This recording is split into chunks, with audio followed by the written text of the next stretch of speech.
Hey, what's up everyone? It's David here, also known as Model Reviewer and also known as Hornby Collector.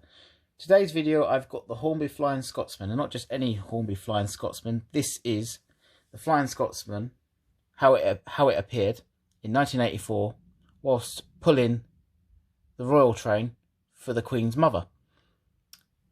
And one of the details here on the logo itself that's not appeared on any other Flying Scotsman model is the white roof. Now, this is the only time that the Flying Scotsman has ever worn a white roof. It's the only time it's actually pulled someone senior from the royal family. At this time, things can change. But for now, yes, that is the case. So, on the back, it's got the information here. In 1984, Flying Scotsman was roosted to haul a special train containing Her Majesty's Queen Elizabeth, the Queen's mother. For the special duty, the cab roof was painted white, as was required of locomotives when used for such duties. This was the only time that the Flying Scotsman received such a distinctive addition to its livery.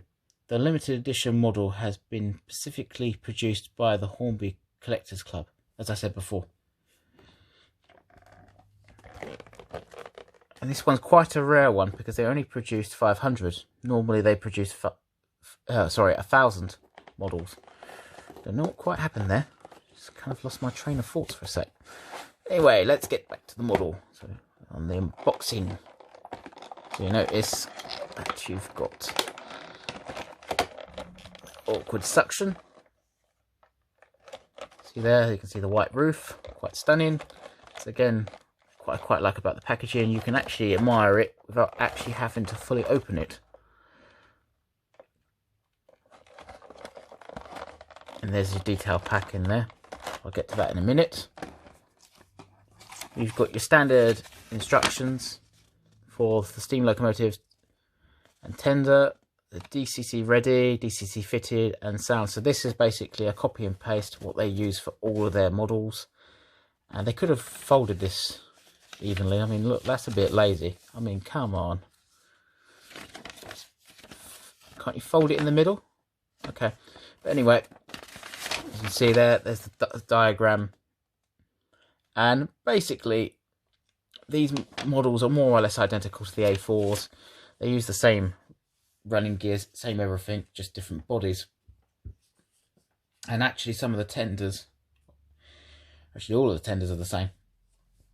Obviously, the A4 was an improvement over the A1 and A3 locomotive. So, let's get to the actual model itself. That's looser than my other train. I don't quite know why. So I said, there's your detail pack.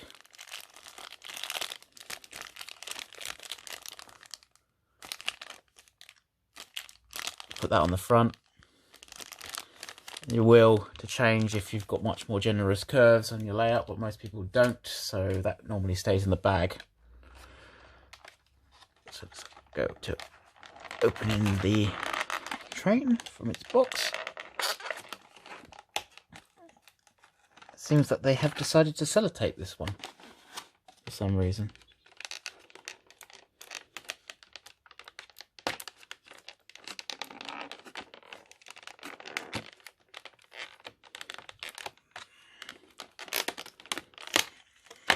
Okay, got it off in the end. That was more annoying than I think. It's got the standard plastic that sits on top. Stop the oils from going everywhere. And the box now gone. I've got the logo itself. So we've got, as you can see, well, there's less vents on the actual roof than there is on the A4. The A3 is obviously has some differences, mainly the front body. But this whole cab area is more or less identical. The tender is the exact same tender what you would find on the Mallard if it has the corridor. And funny enough, the Flying Scotsman didn't start off life with this tender. It actually had a tender before that. So this is the second tender that the Flying Scotsman has actually had in its life.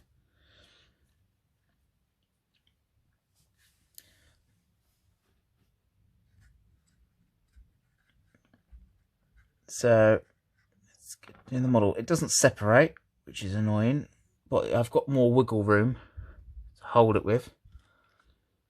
And as you can see here, it's got the red lining, which is quite nice.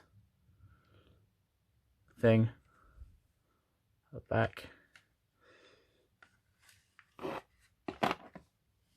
It's got spring-loaded buffers on the front and the back. It's got a detailed cab. You can see it's quite lovely, if I do say myself. The front end of the train, it's been very nicely detailed. You've got the running number on the front.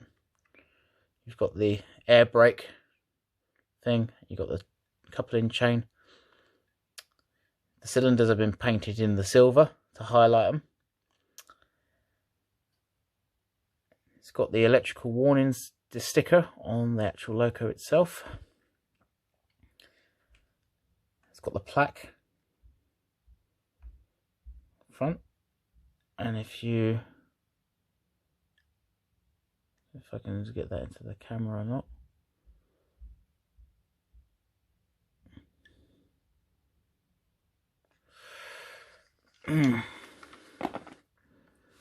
One of the things though with these models are they've got very fine running gears. You can see. So you can easily bend those, so always keep your hands well away from them in particular detail. So you can see the Flying Scotsman sideboard, sorry. They didn't include a headboard, and they didn't include lamps, so that's the only gripe I have with this model. Would have been nice if I could get some lamps with it and a headboard, but yeah, it wasn't meant to be. You can see the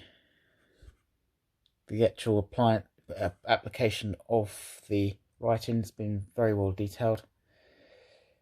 You've got how it would be in real life.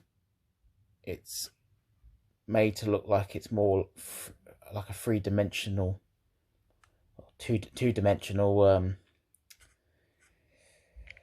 image. So see how it just embolds like that. As I said, you've got a cab for the driver to sit in. The chair, and for the